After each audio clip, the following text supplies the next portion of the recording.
కొంచెం కాదు 3 గంటలు లేట్ అయింది.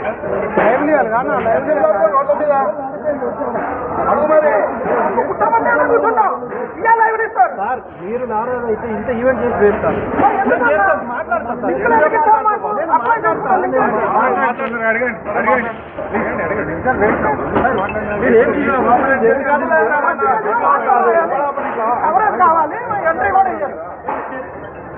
ఎవరాపని 3 గంటలు ఏ ఈవెంట్లో కూడా ఆడ అసలు పట్టించుకుంటలేడు. నా మీడియా అంటే కూడా అయితే ఉండండి అంటున్నాడు.